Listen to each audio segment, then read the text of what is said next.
আজকে সবার মঙ্গল কামনা করে শুরু করছি। আশা করি ভালো আছো, ভালো থাকো। আজকে তোমাদের পড়াবো যে বায়ুমণ্ডলের রেস্ট পার্ট বা বাকি অংশটুকু রয়েছে, সেই বাকি অংশটুকু আজকেই পড়ানো হবে। এর আগের দিন পড়ানো হয়েছিল বিশেষ করে বায়ুমণ্ডলের জেনারেল কনসেপ্ট আর সমুদ্র স্রোতের উৎপত্তির কারণগুলি। তো সমুদ্র স্রোতের উৎপত্তির কারণগুলি কিন্তু তোমাদের পরীক্ষাতে আসার মতো রয়েছে। এবার ওই প্রশ্নটাকে খুব ভালো করে প্রত্যেকটা পয়েন্টের উদাহরণ সহ পড়বে বা মুখস্থ করবে। খাতায় লিখে যদি মুখস্থ করো তাহলে কিন্তু বেশি ভালো হয়, কেন যে একবার কোনো একটা জিনিস যদি খাতায় লিখি তাহলে 5 বার বা 10 বার পড়ার কাছাকাছি চলে যায়। তো যাই হোক, আজকের পড়াশোনার দিকে একটু যাওয়া যাক। সমুদ্র আজকে পড়ানো হবে পৃথিবীব্যাপী সমুদ্র স্রোতের প্রভাবগুলি। যে 71% বিশেষ করে আমাদের সমুদ্রে রয়েছে, এই সমুদ্রের বিভিন্ন দিকে সমুদ্র জলের প্রবাহ হয়। এই প্রবাহের ফলে বিশ্বব্যাপী এর ফলাফলটা কি, এই সম্পর্কে আজকের আলোচনা। তো সমুদ্র স্রোতের প্রভাবের আগে বিশেষ করে পৃথিবীতে যে 3টে মহাসাগর রয়েছে বড় বড়, এই 3টে মহাসাগরের মুখ্য মুখ্য স্রোতগুলি সম্পর্কে একটু জানি, যে আসলে কোন দিক থেকে আসে আর কোন দিকে যায়। তাহলে কিন্তু পরবর্তীতে আমরা এই সমুদ্র স্রোতের প্রভাবগুলো নিয়ে একটু আলোচনা করলে সহজ হবে। তোমাদের আগেই পড়ানো হয়েছে, এটা হচ্ছে দক্ষিণ আমেরিকা, এটা উত্তর আমেরিকা, এটা গ্রিনল্যান্ড, এটা আফ্রিকা, এটা ইউরোপ, এটা এশিয়া, ইউরেশিয়া বললেই হয়। এটা হচ্ছে ওসিয়ানিয়া মহাদেশ বা অস্ট্রেলিয়া। আর দক্ষিণে রয়েছে সাদা মহাদেশ আন্টার্কটিকা। এর আগে থেকে বলেছিলাম যে মেরু অঞ্চলের দিকে শীতল স্রোতগুলির উৎপত্তি হয় আর উষ্ণ অঞ্চলে উষ্ণ স্রোতের উৎপত্তি হয়। তো মুখ্য মুখ্য স্রোতগুলো জানি। একটা মুখ্য স্রোত কিন্তু পরীক্ষাতে আসতেই পারে যে কোন মহাসাগরে রয়েছে বা কার পাশ দিয়ে প্রবাহিত হয়। আর এই মুখ্য স্রোতগুলো না বললে কিন্তু এই প্রভাবগুলো নিয়ে আলোচনা ফলপ্রসূ হবে না। যাই হোক, একটু শীতল স্রোতগুলো আগে দেখায়। এই দিক দিয়ে একটা স্রোত প্রবাহিত হয়ে চলে যায়, যেটাকে বলা হয় কুমেরু স্রোত। কুমেরু স্রোত কুমেরু স্রোতেরই একটা শাখা দক্ষিণ আমেরিকার পশ্চিম উপকূল দিয়ে প্রবাহিত হয়। এটাকে বলা হয় পেরু স্রোত। এই স্রোতটাকে বলা হয় পেরু স্রোত, বা আর এক নামটা রয়েছে হাম্বল স্রোত। এটা দিয়ে বিশেষ করে একটা স্রোত প্রবাহিত একটা শাখা এই আফ্রিকার দক্ষিণাংশে বাধাটি উপরের দিকে উঠে। এটাও শীতল স্রোত, এর নাম হচ্ছে বেঙ্গুয়েলা স্রোত। বেঙ্গুয়েলা স্রোত।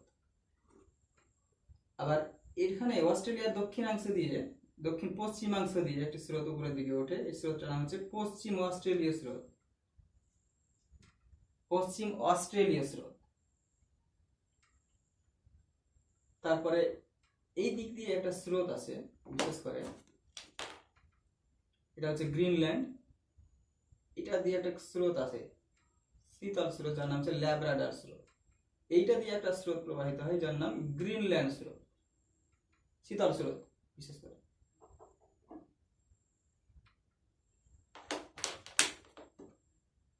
শীতল স্রোত। এইখানে একটা স্রোত প্রবাহিত হয় যার নাম হচ্ছে ক্যানোরি স্রোত, শীতল স্রোত। এইটা দিয়ে একটা ওই উত্তর মহাসাগরে একটা স্রোত আছে যেটাকে বলা হয় ওরাসীয় স্রোত, ওয়াসীয় স্রোত, ওয়াসীয় স্রোত বা বেরিং স্রোত। এটাতে একটা বেরিং প্রণালী রয়েছে, এই দুটো যদি একই পয়েন্ট গোলাকার রূপে। আবার এই পাশ দিয়ে একটা ক্যালিফোর্নিয়া স্রোত রয়েছে, শীতল স্রোত। ক্যালিফোর্নিয়া, হ্যাঁ, ক্যালিফোর্নিয়া নামে একটা রয়েছে, শহর রয়েছে এই আমেরিকা যুক্তরাষ্ট্রে, সেটা জানো। তো মুখ্য মুখ্য এইগুলো হচ্ছে কয়েকটা উল্লেখযোগ্য উষ্ণ স্রোত। এটা হচ্ছে ক্যানোরি স্রোত, সরি এইটুকু মুখ্য উল্লেখযোগ্য শীতল স্রোত। এবার উষ্ণ স্রোতগুলো একটু সম্পর্কে জানি। বিশেষ করে এই স্রোতটি বিশেষ করে যখন নিরক্ষরেখার কাছাকাছি গিয়ে পৌঁছায়, এটা হচ্ছে নিরক্ষরেখা, নিরক্ষরেখা নিরক্ষরেখার কাছাকাছি পৌঁছিয়ে আয়ন বায়ু তার ফলে তাড়িত হয়ে পূর্ব থেকে পশ্চিম দিকে প্রবাহিত হয়। আর এই স্রোতটা এইভাবে এসে এইভাবে মানে দুটো স্রোত প্রবাহিত হয়, নিরক্ষরেখার উত্তর দিয়ে আর দক্ষিণ দিক দিয়েও। দক্ষিণ দিক দিয়ে যে স্রোতগুলো প্রবাহিত হয় সেটাকে বলছে দক্ষিণ নিরক্ষীয় স্রোত, আর উপরেরটাকে যে বলছে উত্তর নিরক্ষীয় স্রোত। এই উত্তর নিরক্ষীয় স্রোতটা কিন্তু তিনটে মহাসাগরে রয়েছে। এটা হচ্ছে প্রশান্ত মহাসাগরের শাখা, এই মহাসাগরে এই মহাসাগরটা একটাই, আর এটা একটা, আর এটা হচ্ছে এই অংশটা হচ্ছে ভারত মহাসাগর। এই যে বেঙ্গুয়েলা স্রোতটা উপরের দিকে উঠে, এই স্রোতটাই আবার আয়ন বায়ুর ফলে তাড়িত হয়ে পূর্ব থেকে পশ্চিমে যায়। আবার এই ক্যানোরি স্রোতটাও কিন্তু আয়ন বায়ুর ফলে তাড়িত হয়ে পূর্ব থেকে পশ্চিমে যায়। এই স্রোতগুলোকে বলছে উত্তর নিরক্ষীয় স্রোত, উত্তর নিরক্ষীয় স্রোত আর দক্ষিণ নিরক্ষীয় স্রোত। তো এই স্রোতটাই আবার উপরের দিকে উঠে যায় দিয়ে গালফ অফ স্ট্রিম বা উপসাগরীয় স্রোত রূপে এইটা দিয়ে প্রবাহিত হয়। এটা হচ্ছে আমেরিকা যুক্তরাষ্ট্র, এই উত্তর আমেরিকার পূর্ব উপকূল দিয়ে প্রবাহিত হয়। এই স্রোতটা যত সামনের দিকে এগোয়, এই স্রোতটা উপরের দিকে গিয়ে এটা হয়ে যায়, এই স্রোতটাই এটা উপসাগরীয় স্রোত, এটা উপরের দিকে হয়ে যায় উত্তর আটলান্টিক মহাসাগরীয় স্রোত। এই স্রোতটা উপরের দিকে গিয়ে উত্তর আটলান্টিক মহাসাগরীয় স্রোত রূপে প্রবাহিত হয়। এই স্রোতের একটা শাখা কিন্তু শীতল স্রোত রূপে চলে আসে, এই ক্যানোরি স্রোতটি, এই ক্যানোরি স্রোতটি। আর এখানে রয়েছে উত্তর নিরক্ষীয় স্রোত। এই যে শাখাটা বিশেষ করে এই উত্তর নিরক্ষীয় স্রোতের শাখাটি বিশেষ করে এই ব্রাজিলের এই পূর্ব উপকূলে বাধা পেয়ে আবার দক্ষিণ দিক দিয়ে প্রবাহিত হয় ব্রাজিল স্রোত রূপে। এখানে এইটুকু অংশের নাম ব্রাজিল স্রোত। এদিকে আসি, এই স্রোতটি ধীরে ধীরে উপরের দিকে উঠে যায়, নিরক্ষরেখার কাছাকাছি এসে দক্ষিণ নিরক্ষীয় স্রোত রূপে প্রবাহিত হয়। এরই একটা শাখা উপরের দিকে চলে যায়, একটা শাখা নিচের দিকে এইদিকে চলে আসে দক্ষিণ দিক দিয়ে। এখানে রয়েছে আফ্রিকা, এটা রয়েছে মাদাগাস্কার। এখানে মাদাগাস্কার স্রোত নামেও পরিচিত। এই শাখাটি নিচের দিকে চলে আসে ধীরে ধীরে, দিয়ে এই স্রোতটা হয়ে যায় তখন আগুল হাস স্রোত, আগুল হাস স্রোত। আর একটা শাখা উপরের দিকে চলে যায়, উপরের দিকে এখানে গিয়ে এখানে আফ্রিকার সোমালিয়া নামে একটি দেশ রয়েছে, এখানে সোমালিয়া, সোমালি স্রোত রূপে ধীরে ধীরে উপরের দিকে প্রবাহিত হয়। এগুলো প্রত্যেকের উষ্ণ স্রোত। এই স্রোতটাই এই ভারতে বিশেষ করে ইয়েতে গিয়ে আরব সাগরের গিয়ে ভারতের বিশেষ করে এইভাবে ভারতের দক্ষিণাংশ দিয়ে বিশেষ করে দক্ষিণ পশ্চিম আয়ন বায়ুর পথ অনুসরণ করে দক্ষিণ পশ্চিম দিক থেকে উত্তর পূর্ব দিকে প্রবাহিত হয়। এখানে রয়েছে মৌসুমী স্রোত, আর এই অংশের স্রোতটাকে বলছে সোমালি স্রোত। একটু এদিকে আসি, এই স্রোতটাই আবার এখানে আয়ন বায়ুর ফলে তাড়িত হয়ে এইদিকে উত্তর নিরক্ষীয় স্রোত, আর এখানে দক্ষিণ নিরক্ষীয় স্রোত। এবার আসি এই প্রশান্ত মহাসাগরে এই দুটো স্রোত এখানেও রয়েছে। এই দুটো স্রোত মানে এই দুটো স্রোত এই স্রোতের একটা শাখা এই দিকে চলে যায়, আফ্রিকার পশ্চিম উপকূল বরাবর নিচের দিকে নেমে যায়, যাকে পূর্ব অস্ট্রেলিয়া স্রোত রূপে বলা হয়, পূর্ব অস্ট্রেলিয়া স্রোত। আর এই দিক থেকে এই উপরের স্রোতটি ধীরে ধীরে আবার উপরের দিকে উঠে যায়। এই উত্তর নিরক্ষীয় স্রোতের শাখাটি জাপানের পাশ দিয়ে উপরের দিকে চলে যায়। এই স্রোতটার নাম হয়ে যায় কুরেশীয় স্রোত, কুরেশীয় স্রোত। এই স্রোতটাকে বলা হয় কুরেশীয় স্রোত। যাই হোক, এই উল্লেখযোগ্য স্রোতগুলো কিন্তু প্রবাহিত হয়। একদিক থেকে দেখো এইখানকার মধ্যে কিন্তু একটা অবশ্যই পরীক্ষাতে আসবে, এটা হচ্ছে প্রশান্ত মহাসাগর। এই অংশে একটাই এই অংশের রেস্ট পার্ট হচ্ছে এইটুকু। এটা হচ্ছে পেরু স্রোত বা হাম্বোল্ট স্রোত, এটাকে আবার লা নিনো স্রোতও বলা হয়। এখানে উত্তর নিরক্ষীয় স্রোত, দক্ষিণ নিরক্ষীয় স্রোত। এখানে রয়েছে ক্যালিফোর্নিয়া স্রোত, এইদিকে রয়েছে পূর্ব অস্ট্রেলীয় স্রোত, এদিকে রয়েছে কুরেশীয় স্রোত, উত্তর নিরক্ষীয় স্রোত, দক্ষিণ নিরক্ষীয় স্রোত, আর বিশেষ করে এখানে রয়েছে ওরেশীয় স্রোত। আর এই আটলান্টিক মহাসাগরের স্রোতগুলো হচ্ছে বেঙ্গুয়েলা স্রোত, উত্তর নিরক্ষীয় স্রোত, দক্ষিণ নিরক্ষীয় স্রোত। আর এদিকে ব্রাজিল স্রোত, ব্রাজিলের পাশ দিয়ে প্রবাহিত হয়। আবার এখানে রয়েছে যেখানে সাহারা মরুভূমি রয়েছে বিশেষ করে আফ্রিকার, এই পাশ দিয়ে প্রবাহিত হয় ক্যানোরি স্রোত। আর এটা হচ্ছে উত্তর নিরক্ষীয় স্রোতের একটি শাখা উপরের দিকে উঠে গিয়ে উপসাগরীয় স্রোত হয়। এই উপসাগরীয় স্রোতটি হচ্ছে বিশ্বের উল্লেখযোগ্য স্রোত। এটি উপরের দিকে গিয়ে উত্তর আটলান্টিক মহাসাগরীয় স্রোত রূপে এই ইউরোপের পশ্চিম উপকূলে কিন্তু চলে যায়। আর এদিক থেকে ল্যাব্রাডার একটা স্রোত রয়েছে, এদিক থেকে একটা গ্রিনল্যান্ড নামের স্রোত রয়েছে। এই ল্যাব্রাডার স্রোতটাকে আমি সবুজ কালারে দেখিয়েছি, তার একটু কারণ রয়েছে, পরে বুঝতে পারবে। ভারত মহাসাগরের উল্লেখযোগ্য স্রোতগুলো হচ্ছে পশ্চিম অস্ট্রেলীয় স্রোত, মাদাগাস্কার স্রোত, আগুলহাস স্রোত, এখানে রয়েছে সোমালি স্রোত, মৌসুমী স্রোত, উত্তর নিরক্ষীয় স্রোত আর দক্ষিণ নিরক্ষীয় স্রোত। এবার আসি এই পৃথিবীব্যাপী যে প্রভাবগুলো রয়েছে এইগুলি সম্পর্কে একটু আলোচনা করি, এই সমুদ্র স্রোতের প্রত্যেকটা। প্রথমেই বলি উষ্ণতার তারতম্য। এই যে সমুদ্রে যে বিশেষ করে শীতল স্রোত আর উষ্ণ স্রোতগুলো রয়েছে, এই স্রোতগুলোর উপর দিয়ে প্রচুর পরিমাণ বায়ু প্রবাহিত হয়। আসলে বায়ুই কিন্তু সমুদ্র স্রোতগুলোকে সৃষ্টি করে, তার মুখ্য কারণ। কোনো একটি অঞ্চলের উপর দিয়ে যখন শীতল স্রোত প্রবাহিত হবে, তখন সেই অঞ্চলের উপর দিয়ে শীতল বায়ু প্রবাহিত হবে। আর শীতল বায়ু প্রবাহিত হলে সেখানকার উষ্ণতা ধীরে ধীরে কমিয়ে দিবে। এই জন্য এইটুকু অঞ্চলের উষ্ণতা কিন্তু কমে যায়। যে কোনো একটা উদাহরণ দিতে পারো, বেঙ্গুয়েলা স্রোত দিতে পারো, পেরু স্রোত দিতে পারো, পশ্চিম অস্ট্রেলিয়া স্রোতের উদাহরণ দিতে পারো। যে এই পেরু স্রোত এই দক্ষিণ আমেরিকার পশ্চিম উপকূলের উষ্ণতা কমিয়ে দেয়। আবার উল্টে যখন উষ্ণ স্রোতগুলো প্রবাহিত হবে, তখন এখানে ব্রাজিল স্রোত রয়েছে, এই ব্রাজিল স্রোত কিন্তু এইটুকু অংশে, ব্রাজিলের পশ্চিমাংশে উষ্ণতা বাড়িয়ে দেয়। যে কোনো একটা স্রোতের উদাহরণ দিতেই পারো, যে কোনো একটা উষ্ণ স্রোতের অবশ্যই দিতেই হবে উদাহরণ। কিন্তু এই উদাহরণটা না দিয়ে এখানে একটা স্রোত কিন্তু বিপরীত পক্ষে উল্টে প্রবাহিত হয়। তোমরা জানো বিপরীত পক্ষে শীতল স্রোতের জায়গাতে উষ্ণ স্রোতের উপর প্রবাহিত হয়, যেটা বলা হয় এল নিনো। 2 থেকে 7 বছর অন্তর ঘুরে যায় এই স্রোতটি, এল নিনো। তখন এটাকে বলে এল নিনো স্রোত। এই স্রোতের উদাহরণ তোমরা দিতেই পারো, যে পেরু স্রোতের পরিবর্তে যখন উষ্ণ এল নিনো স্রোত আসে, তখন এই আমেরিকার দক্ষিণ আমেরিকার পশ্চিম উপকূলে উষ্ণতা ধীরে ধীরে বৃদ্ধি পেয়ে যায়। অবশ্যই মনে রাখবে প্রত্যেকটা পয়েন্টে একটা একটা করে উদাহরণ কিন্তু দিতেই হবে, না হলে কিন্তু পূর্ণ মান আসবে না। দ্বিতীয় নম্বরে আসি মরু জলবায়ুর সৃষ্টি। একটা কথা মনে রাখবে, বিশ্বের যে বড় বড় মরুভূমিগুলো রয়েছে তার পাশ দিয়ে অবশ্যই একটি করে শীতল স্রোত রয়েছে। উদাহরণ অনুসারে দেখায় যে এইখানে রয়েছে গ্রেট অস্ট্রেলিয়ান ডিজার্ট বা অস্ট্রেলিয়ান মরুভূমি, তার পাশ দিয়ে একটি শীতল স্রোত রয়েছে, পশ্চিম অস্ট্রেলিয়া স্রোত। এখানে রয়েছে একটি মরুভূমি যার নাম নামিব মরুভূমি, আফ্রিকাতে রয়েছে। এখানে বেঙ্গুয়েলা স্রোতের কারণে সৃষ্টি হয়েছে।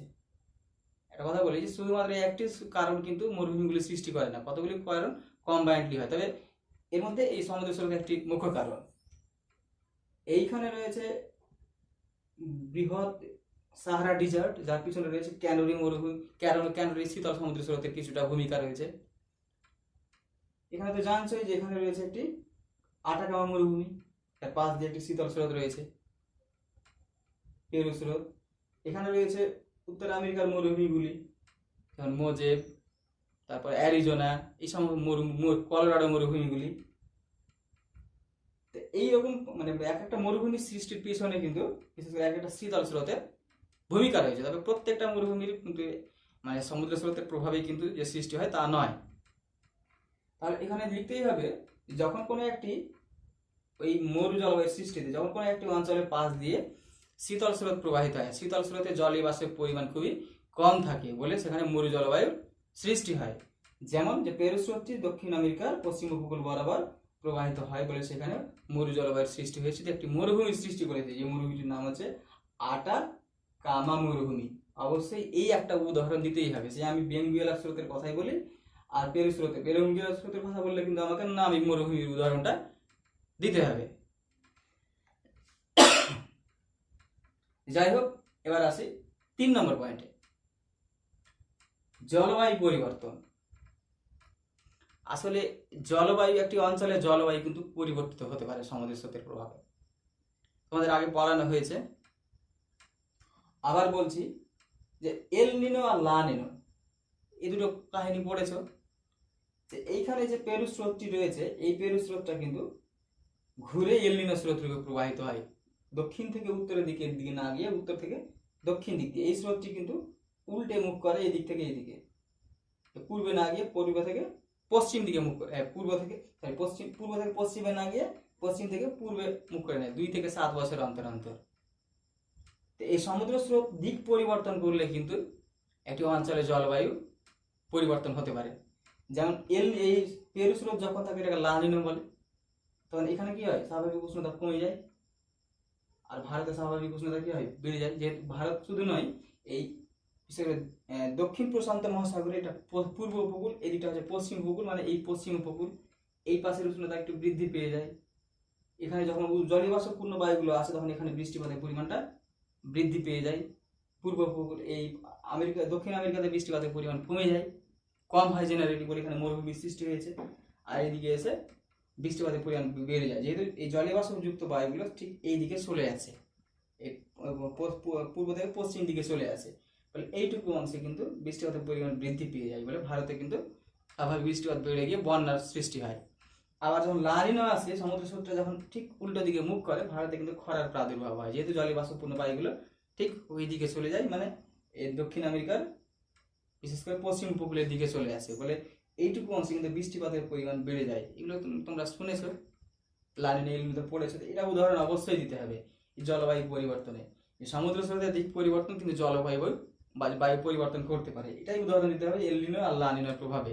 এল নিনোর প্রভাবে বিশেষ করে এল নিনো স্রোতটি পশ্চিম থেকে পূর্ব দিকে যাওয়ার ফলে দক্ষিণ আমেরিকার উষ্ণতা বৃদ্ধি পেয়ে যায়, দিয়ে এখানে বৃষ্টিপাত বেড়ে যায়, আর ভারতে খরার প্রাদুর্ভাব বৃদ্ধি পায়, বা প্রশান্ত মহাসাগরের পশ্চিম উপকূলে খরার প্রাদুর্ভাব হয়ে যায়। আর যখন এই লা নিনো থাকে তখন এই দক্ষিণ আমেরিকার পশ্চিম উপকূলে উষ্ণতা কমে যায়, আবার জলীয়বাষ্পপূর্ণ বায়ুগুলো এই পশ্চিম প্রশান্ত মহাসাগরে এসে স্বাভাবিক বৃষ্টিপাতের পরিমাণটা বাড়িয়ে দেয়। এই উদাহরণটা অবশ্যই দিতে হবে। তারপরে আসি দুর্যোগপূর্ণ আবহাওয়া। এই দুর্যোগপূর্ণ আবহাওয়া মানে কি, যে একটা আবহাওয়ার মধ্যে এখানে বলতে বোঝাইছে যে বিশেষ করে সবসময় কুয়াশাচ্ছন্ন হালকা ঝড় বৃষ্টি লেগে থাকা।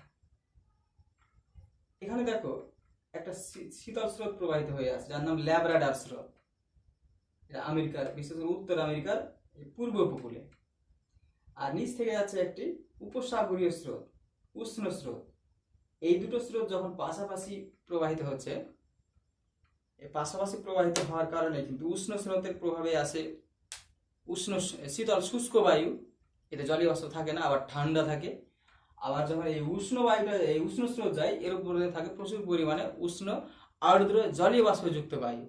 যখন উভয় বায়ুর সংস্পর্শে আসে তখন কিন্তু শীতল বায়ুর সংস্পর্শে আসলে এই উষ্ণ আর্দ্র বায়ুগুলো তখন ঘনীভূত হয়ে যায়, ঘনীভূত হয়ে গিয়ে কুয়াশা প্রায় মানে সবসময় কুয়াশাচ্ছন্ন অবস্থা থাকে, আর হালকা ঝড় আর বৃষ্টি হয়। আমরা জানি ভিন্ন ধরনের বায়ুপুঞ্জের মিলন হলেই কিন্তু ঝড় বৃষ্টি হওয়ার সম্ভাবনা রয়েছে। এইটুকু অংশে বিশেষ করে শীতল ল্যাব্রাডার স্রোত আর উষ্ণ উপসাগরীয় স্রোত পরস্পরের মিলনে মানে কুয়াশার ঝড় ঝঞ্ঝাপূর্ণ অবস্থার সৃষ্টি করে। অবশ্যই এই উদাহরণটা কিন্তু দিতে হবে, না হলে কিন্তু সম্পূর্ণ হবে না। এই উষ্ণ স্রোত আর শীতল স্রোত পাশাপাশি যখন মুখোমুখি এসে মিলিত হবে তখন সেখানে কিন্তু কুয়াশা ঝড় ঝঞ্ঝাপূর্ণ অবস্থা সৃষ্টি হবে। ওখানে উদাহরণে এইভাবে ওইটু কথা লিখে উদাহরণে দিতে হবে যে শীতল ল্যাব্রাডার স্রোত আর উষ্ণ উপসাগরীয় স্রোত পরস্পরের কাছে মিলন হওয়ার ফলে উষ্ণ শুষ্ক বায়ু আর শীতল শুষ্ক বায়ু আর উষ্ণ আর্দ্র বায়ু মিলনের ফলে জলীয়বাষ্প ঘনীভূত হয়ে জলকণায় পরিণত হয়ে কুয়াশাচ্ছন্ন অবস্থার সৃষ্টি করে। এইটুকু কথা লিখতে হবে এই পয়েন্টের ভিতরে। তারপরে আসি সামুদ্রিক জীবের উপর প্রভাব। সামুদ্রিক জীবের উপর প্রভাবগুলো কিরকম হয় এখানে একটু কথা বলি এই হিম প্রাচীর সম্পর্কে। এই যে এখানে ল্যাব্রাডর স্রোতটি রয়েছে, ল্যাব্রাডর স্রোতটি হচ্ছে হালকা সবুজ রঙের, আর নিচ থেকে যে গালফ অফ স্ট্রিম বা উপসাগরীয় স্রোতটি যাচ্ছে, এই উপসাগরীয় স্রোতটি কিন্তু একটু বেশি গাঢ় নীল রঙের। উষ্ণ স্রোত নীল রঙের, শীতল স্রোত ঘনত্ব বেশি সবুজ রঙের। এর কিন্তু একটা স্পষ্ট সীমা রেখা দেখতে পাওয়া যায়, যে দুটো একটা সীমা রেখা থাকে, এটা একদিকে সবুজ স্রোত আর একদিকে হচ্ছে নীল স্রোত পাশাপাশি প্রবাহিত হয়। এই নির্দিষ্ট এই পাশাপাশি প্রবাহিত হওয়াকে যে নির্দিষ্ট সীমা রেখা রয়েছে দুটো স্রোতের, সেই সীমা রেখাকে বলা হয়েছে হিম প্রাচীর। হিম প্রাচীর। আর যেখানে বিশেষ করে উষ্ণ স্রোত আর শীতল স্রোত বিশেষ করে পাশাপাশি প্রবাহিত হবে, তো উষ্ণ বিশেষ করে শীতল স্রোতে কিন্তু প্রচুর পরিমাণে প্ল্যাঙ্কটন জন্মায়। এই প্ল্যাঙ্কটন জন্মানোর জন্য এই স্রোতটার রংটাও কিন্তু কিছুটা সবুজ রঙের। তাই প্ল্যাঙ্কটন জন্মানোর ফলে কি হয়, প্ল্যাঙ্কটন জন্মালে সেখানে প্রচুর পরিমাণ মাছ ভিড় করবে, আর বিশেষ সামুদ্রিক জীব সেখানে অবস্থান করবে, সেখানেই কিন্তু সামুদ্রিক জীবের পরিমাণটা কিন্তু বৃদ্ধি পেয়ে যাবে। এই উদাহরণটাই সেখানে আবার দিতে হবে, যে শীতল ল্যাব্রাডর স্রোত আর উষ্ণ উপসাগরীয় স্রোতের মিলনের ফলে সেখানে কিন্তু প্রচুর পরিমাণে প্ল্যাঙ্কটন জন্মায়, আর প্ল্যাঙ্কটন হচ্ছে সামুদ্রিক মাছের প্রধান খাদ্য, যার ফলে ওখানে প্রচুর পরিমাণ সামুদ্রিক মানে জীব বৈচিত্র্য সেখানে গড়ে ওঠে। আর একটা উদাহরণ দিতেই পারো, এইখানে বিশেষ করে যখন শীতল স্রোত প্রবাহিত হয় পেরু স্রোতটি, তখন কিন্তু এখানে মাছের উৎপাদনটা বৃদ্ধি পেয়ে যায়। আবার যখন এলনো স্রোতটা আসে মানে উষ্ণ স্রোত রূপে যখন প্রবাহিত হয়, তখন কিন্তু এই মাছের বিশেষ করে এখানে প্ল্যাঙ্কটনের পরিমাণ কমে যায়, এই মাছের উৎপাদন বিশেষ করে অনেকাংশে কমে যায়, মাছের শরীরে বিভিন্ন ধরনের ক্ষত স্থানের সৃষ্টি হয়।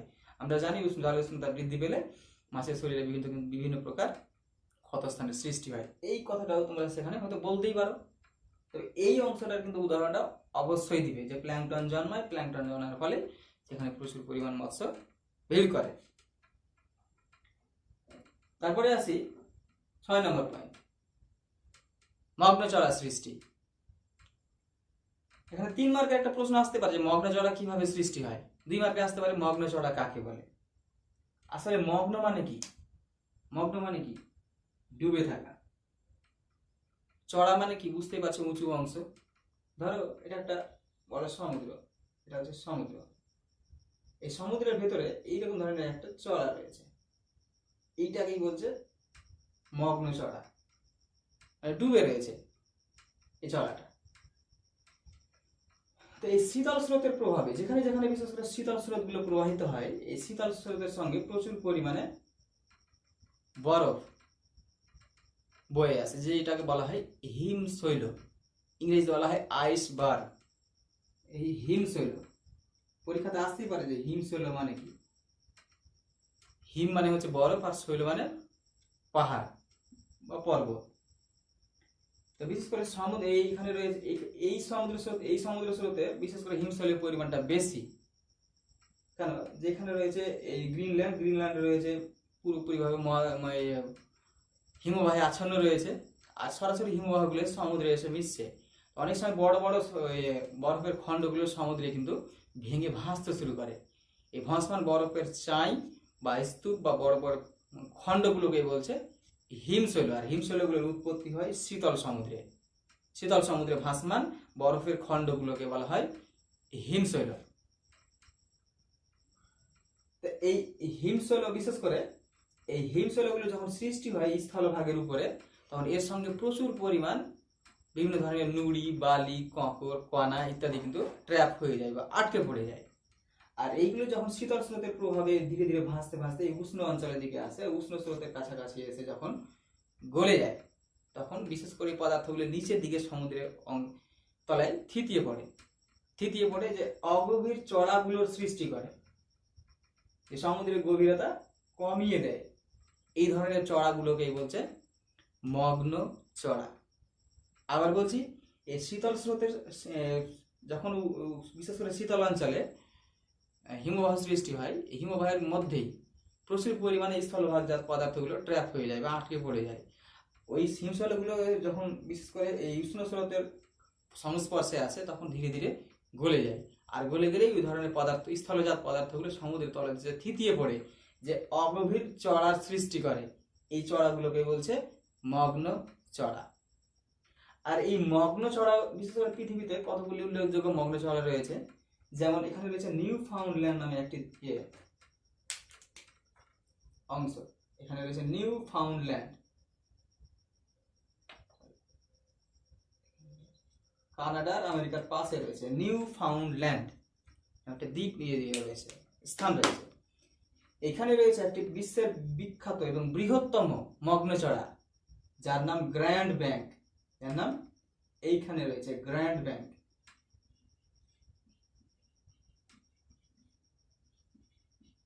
পরীক্ষাতে আসে যে পৃথিবীর বৃহত্তম মগ্নচড়াটির নাম কি, গ্র্যান্ড ব্যাংক। আরো রয়েছে একটা এখানে জর্জেস ব্যাংক, বোস্টন শহরের কাছে, আমেরিকা যুক্তরাষ্ট্রের বোস্টন নামের শহর রয়েছে, মানে বোস্টন একটা সমুদ্র বন্দরও রয়েছে, একটা ব্যস্ততম বন্দর। এখানে রয়েছে জর্জেস ব্যাংক। এইখানে রয়েছে ব্রিটেন, মানে ব্রিটিশ যুক্তরাজ্য, পাশে এখানে রয়েছে একটি Georges bank, grand bank, Georges bank, তারপরে ডগার্স ব্যাংক। এই ধরনের ব্যাংকগুলো মুখ্য মুখ্য ব্যাংক। যদি পরীক্ষাতে আসে মগ্নচড়া কাকে বলে, তখন এই তিনটে ব্যাংকের নাম অবশ্যই বলতে হবে, grand bank, Doggers bank, Georges bank. Grand bank, Doggers bank আর জর্জেস ব্যাংক। আসলে এই মগ্নচড়াগুলি অগভীর হওয়ার কারণে সূর্যের আলো কিন্তু তলা পর্যন্ত পৌঁছে যেতে পারে। আবার এই শীতল স্রোত প্রবাহিত হয়ে আছে, যার কারণে এইটুকু অংশে কিন্তু বিশেষ করে এই ব্যাংকগুলোতে, এই মগ্নচড়াগুলোর উপরের অংশে প্রচুর পরিমাণে প্ল্যাঙ্কটন জন্মায়। আসলে প্ল্যাঙ্কটন কি? প্ল্যাঙ্কটন শব্দের অর্থই হচ্ছে ঘুরে বেড়ানো।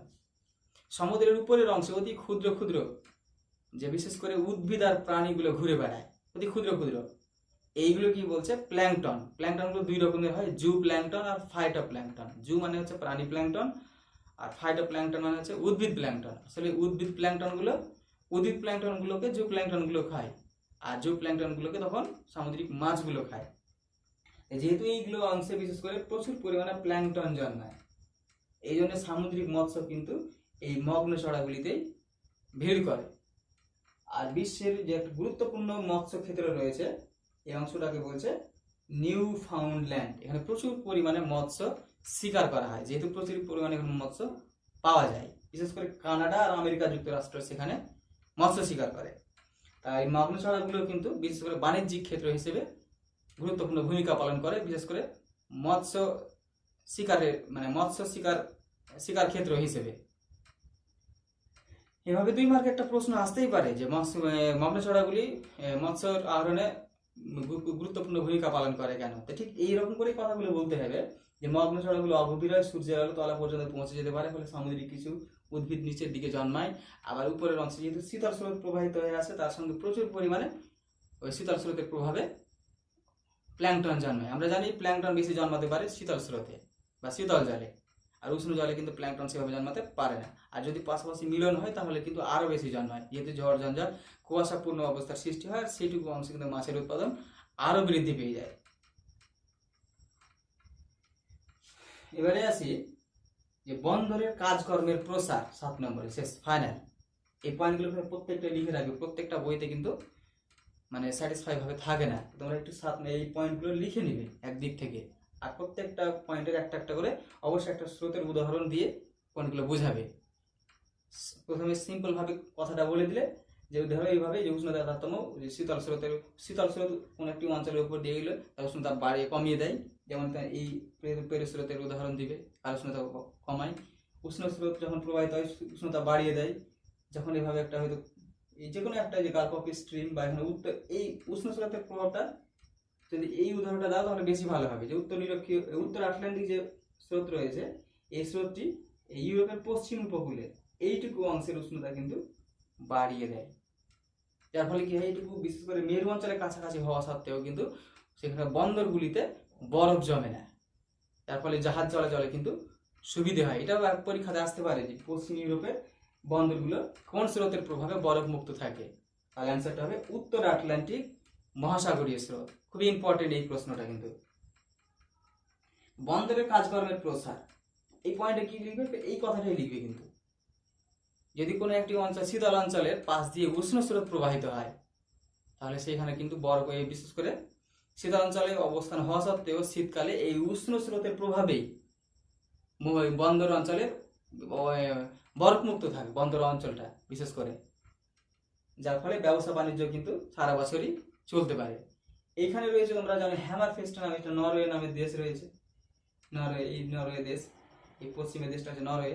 এখানে রয়েছে হ্যামারফেস্ট নামে একটি বন্দর, যে বন্দরটি বিশেষ করে এই উত্তর আটলান্টিক মহাসাগরীয় স্রোতের প্রভাবে কিন্তু বরফ মুক্ত থাকে। এটা 2 মার্কের আসতেই পারে। তো যাই হোক, এদিকে আছে এই সমস্ত প্রশ্ন, আর যে সমস্ত প্রশ্নগুলো কিছু রয়েছে আসতেই পারে 2 মার্কের করে। এই প্রশ্ন নিয়ে একটু আলোচনা। হিমশৈল সম্পর্কে তো হয়েই গেছে, আবার বলছি শীতল সমুদ্রে ভাসমান বরফের ছাই বা স্তূপগুলোকে বলছে হিমশৈল। হিমশৈলতে ওখানে আবার লিখবে হিমশৈলগুলোর উৎপত্তি শীতল সমুদ্রের স্থলভাগের উপরে সৃষ্টি হয়, আর এগুলো শীতল সমুদ্রে যদি ভাসতে ভাসতে উষ্ণ সমুদ্রের কাছাকাছি আসলে গলে গিয়ে মগ্নচড়ার সৃষ্টি করে। এইটুকু অংশ লিখতে হবে। তারপরে মগ্নচড়া কাকে বলে, ঠিক মগ্নচড়া কিভাবে সৃষ্টি হয়। মগ্নচড়া মানে শীতল স্রোতের সঙ্গে বয়ে আসা হিমশৈলগুলি ধীরে ধীরে উষ্ণ স্রোতের কাছে এসে গলে গিয়ে স্থলজাত পদার্থগুলো ধীরে ধীরে থিতিয়ে যে সমুদ্রের তলদেশে অগভীর চড়ার সৃষ্টি করে, সেটাকে বলা হয় মগ্নচড়া। অবশ্যই উদাহরণ দিবে গ্র্যান্ড ব্যাংক। তারপরে আছে হিমপ্রাচীর।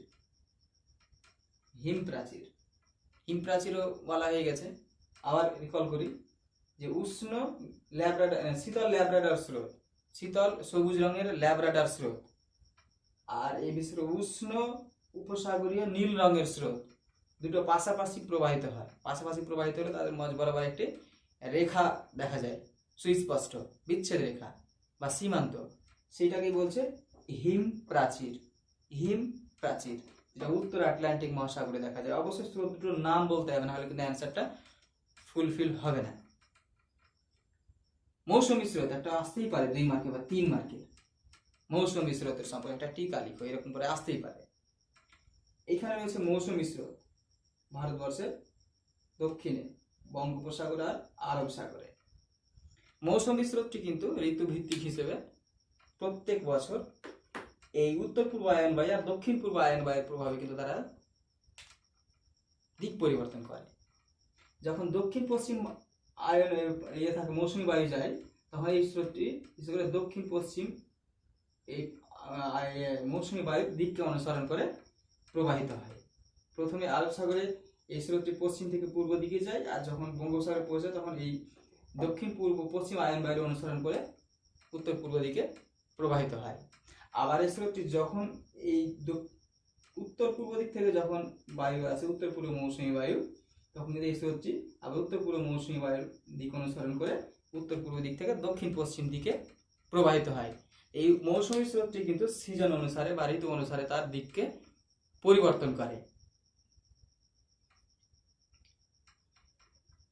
তারপরে আসি গায়র বা একে জায়রও বলতে পারে। গায়র বা জায়র এই জিনিসটা কি? এখানে দেখো সমুদ্র স্রোতে একটা চক্রাকার আবর্ত সৃষ্টি হয়েছে। আসলে কুণ্ডলী বা চক্র, গায়র কথার অর্থ হলো কুণ্ডলী বা চক্র বা সাইক্লিক ম্যানার বা সাইক্লিক মানে একটা পদ্ধতি। এখানে দেখো উত্তর নিরক্ষীয় স্রোত, এই স্রোতটা হচ্ছে উত্তর নিরক্ষীয় স্রোত, পশ্চিম থেকে পূর্ব থেকে পশ্চিমে যাচ্ছে। এই স্রোতটি উপরের দিকে গিয়ে হয়ে যাচ্ছে উপসাগরীয় স্রোত। উপসাগরীয় স্রোত এই উত্তর নিরক্ষীয় স্রোত আর উপসাগরীয় স্রোত, এই দুটো স্রোত হচ্ছে উষ্ণ স্রোত। আর এই দিকে রয়েছে একটি স্রোত যার নাম হচ্ছে ক্যানোলি স্রোত, এটা হচ্ছে শীতল স্রোত। এই তিনটে স্রোত বিশেষ করে কোরিওলিস বলের প্রভাবে, আবর্তন গতির ফলে যে কোরিওলিস বল হয়, এই বলের প্রভাবে কিন্তু কিছুটা বাঁক নিয়ে নেয়। বাঁক নেওয়া শুধুমাত্র কোরিওলিস বলয়ের ইফেক্টটা ফেলে না, এরপরে উপকূল ভাগের আকৃতিও রয়েছে। আর যে নিরক্ষীয় অংশ রয়েছে, নিরক্ষ রেখার কিছু বিশেষ করে আয়ন বায়ুগুলো রয়েছে। তবে মুখ্য কারণটা কিন্তু এখানে দেখানো হয় কোরিওলিস আবর্তন গতির ফলে যে কোরিওলিস বল হয়, বিশেষ করে কোরিওলিস বল। তো এইখানে বিশেষ করে যে কোরিওলিস বলটি সৃষ্টি হয় বা ফেরেল সূত্র, যাই হোক, এখানে কোরিওলিস বলের প্রভাবে, কোরিওলিস বলের প্রভাবে হয়তো লিখতেও পারো নাও পারো, তাই লিখলে ভালো। কোরিওলিস বলের প্রভাবে যে জলাবর্তের সৃষ্টি হয়, সমুদ্রের যে চক্রাকার জলাবর্তের সৃষ্টি হয় তাকে বলা হয় গায়র বা জায়র।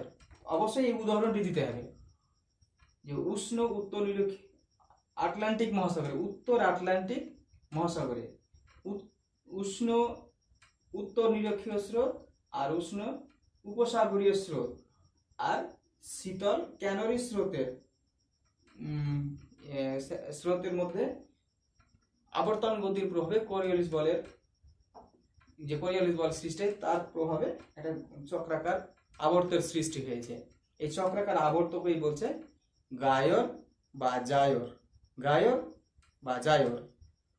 আবার বলছি উত্তর নিরক্ষীয় স্রোত আর উষ্ণ উপসাগরীয় স্রোত আর ক্যানারি স্রোত মিলে যে একটা চক্রাকার জলাবর্তের সৃষ্টি করেছে, এই চক্রাকার জলাবর্তটাকেই বলা হয় গায়র বা জায়র। মাঝ বরাবর এইভাবে যখন জলের চারিদিকে চক্রাকার আবর্ত হয়, তখন মাঝ বরাবর জলের উচ্চতা কিন্তু কিছুটা বৃদ্ধি পায়, আর মাঝ বরাবর জল শান্ত বা স্টেবল হয়ে থাকে, দাঁড়িয়ে থাকে, একটি জায়গাতে স্থির হয়ে থাকে। আর স্থির হয়ে যখন দীর্ঘদিন থাকবে জল, তখন সেখানে কিন্তু কিছু সামুদ্রিক উদ্ভিদ জন্মে যায়, কচুরিপানা। সামুদ্রিক উদ্ভিদ, এইটুকুতে কিন্তু সামুদ্রিক উদ্ভিদ দেখা যায় সমুদ্রের মাঝে, সামুদ্রের উদ্ভিদ দেখা যায়। মাঝ বরাবর স্রোতহীন রয়েছে, চারিদিকে যখন চক্রাকার আবর্তের স্রোত ঘুরবে, মাঝ বরাবর স্থানটা স্থির থাকবে বা স্টেবল থাকবে, থাকার কারণে কিন্তু মাঝ বরাবর কিছু শৈবাল জন্মে গেছে। এই জন্য এই সাগরটাকে বলছে শৈবাল সাগর। এই চক্রাকার আবর্ত যে সৃষ্টি করেছে, তার মাঝ বরাবর যে শৈবালগুলো জন্মেছে, এই শৈবাল সমৃদ্ধ এই সাগরটাকে বলা হয় শৈবাল সাগর, যাকে ইংরেজিতে বলা হয় সারগাসো সি, সারগাসো সি। এই শৈবাল সাগর বিশেষ করে সৃষ্টি হয়েছে উত্তর আটলান্টিক মহাসাগরে, উত্তর আটলান্টিক মহাসাগরে। আবার ওই প্রশান্ত মহাসাগরে একটা চক্রাকার আবর্তের সৃষ্টি হয়েছে, এদিকে উত্তর নিরক্ষীয় স্রোত, কুরেশীয় স্রোত আর ক্যালিফোর্নিয়া স্রোত মিলে এখানে, কিন্তু এটাও সেরকম ভাবে গুরুত্বপূর্ণ নয়। এখানে দেখতে পাচ্ছ, এখানে ওয়াসীয় স্রোত আর এইদিকে যেটা কুরেশীয় স্রোত, এই দুটো স্রোতের মাঝ বরাবর কিন্তু এখানে ঝড়ঝাঁঝা কুয়াশা হয়। এখানে রয়েছে শীতল স্রোত আর উষ্ণ স্রোত, এখানে রয়েছে শীতল স্রোত আর উষ্ণ স্রোত, হয় এভাবে আসতেই পারে। আরেকটা প্রশ্ন 1 মার্কের এখানে বা 2 মার্কে আসতে পারে যে একটা টিকা উপসাগরীয় স্রোত সম্পর্কে, যে উপসাগরীয় স্রোতটি প্রবাহিত হয় পশ্চিম বায়ুর ফলে তাড়িত হয়ে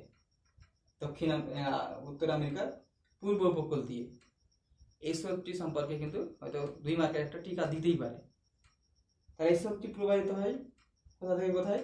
বিশ্ব উত্তর নিরক্ষীয় স্রোতের শাখাটি এই দক্ষিণ আমেরিকার বিশেষ করে আমেরিকার মাঝ বরাবর বা এখানে বলতে ফ্লোরিডার উপকূলে বাধা পেয়ে ধীরে ধীরে উপরের দিকে প্রবাহিত হয়। এই স্রোতের গতিবেগ হচ্ছে সর্বাধিক, এই স্রোতের গতিবেগ ঘন্টায় 6 থেকে 9 কিলোমিটার পার ঘন্টায়, মানে 6 থেকে 9 কিলোমিটার গতিবেগ। জেনারেলি সমুদ্রের গতিবেগ কিন্তু 1 থেকে 2, কখনো কখনো হয়তো 4 কিলোমিটার হয়ে থাকে। এই স্রোতের গতিবেগটা কিন্তু একটু বেশি, মানে দ্রুতগামী স্রোত। যাই হোক, এইগুলো প্রশ্ন এর মধ্যেই আসবে, এর বাইরে কিন্তু প্রশ্ন আসবে না। এই প্রশ্নগুলো নিয়ে তোমরা একটু ভালো করে পড়াশোনা করো। আর এই প্রশ্নটা 2020 সালে এসেছিল, আবারও আসতে পারে, রিপিট হতেই পারে। যেমন কিছু কিছু প্রশ্ন রিপিট হয়েছে, 1900 এসছে, আবার 20-তেও এসছে, এই জন্য কোনো একটা অংশ ছাড়বে না, সমগ্র অংশকে ভালো করে দেখবে। আবার এই সমস্ত অংশগুলোর ভিতরে ছোট ছোট প্রশ্নগুলো আসতে পারে 1 মার্কের বা 2 মার্কের। তবে এইটুকু প্রশ্নের ভিতরে একটা প্রশ্ন অবশ্যই পরীক্ষাতে আসবে, হিমশৈল, মগ্নচড়া, হিমপ্রাচীর, মৌসুমী স্রোত, গায়র, শৈবাল সাগর আর এদিকে একটা উপসাগরীয় স্রোত। এইটুকু প্রশ্নের ভিতরে একটা 2 মার্কের প্রশ্ন কিন্তু অবশ্যই আসবে। আর এই প্রশ্নগুলোতে অবশ্যই উদাহরণ সহ লিখবে, না হলে কিন্তু পূর্ণ 2 মার্ক আসবে না।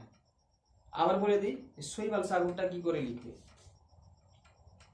ধরো শৈবাল সাগরের উদাহরণ কি করে দিবে, সংজ্ঞা দিবে যে বিশেষ করে সমুদ্রে যখন চক্রাকার জলাবর্তের সৃষ্টি হয় বা গায়র বা জায়রের সৃষ্টি হয়, তার মাঝ বরাবর অংশটি কিন্তু স্রোতহীন অবস্থায় থাকে, থাকার ফলে সেখানে প্রচুর পরিমাণ শৈবাল জন্মে। সেই শৈবাল সমৃদ্ধ সাগরটাকে বলছে শৈবাল সাগর। এইটুকু লিখে উদাহরণ অবশ্যই দিতে হবে, না হলে কিন্তু অ্যান্সার পরিপূর্ণ হবে না। উত্তর নিরক্ষীয় স্রোত, উপসাগরীয় স্রোত আর ক্যানারি স্রোত মিলে যে চক্রাকার আবর্তটা সৃষ্টি করেছে, তার মাঝ বরাবরই উত্তর আটলান্টিক মহাসাগরের শৈবাল সাগর সৃষ্টি হয়েছে, না হলে কিন্তু পরিপূর্ণ হবে না। তো প্রত্যেকটা 2 মার্কের এক একটা প্রশ্নের উদাহরণ দেওয়ার চেষ্টা করবে, আর উদাহরণ দিতেই হবে।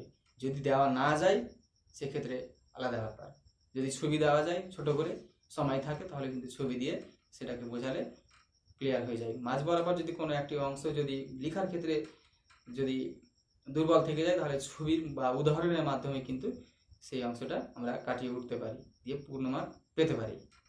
যাই হোক, আজকের মতো এটুকুই। এর পরের দিন জোয়ার ভাটা সম্পর্কে আলোচনা হবে।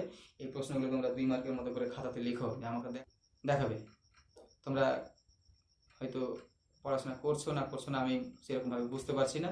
যদি তোমরা এই প্রশ্নগুলো লিখে দেখাও তাহলে বুঝবে যে হ্যাঁ কথা শুনছো, ক্লাসগুলো দেখছো ভালো করে, আর ভালো করে পড়াশোনা করছো।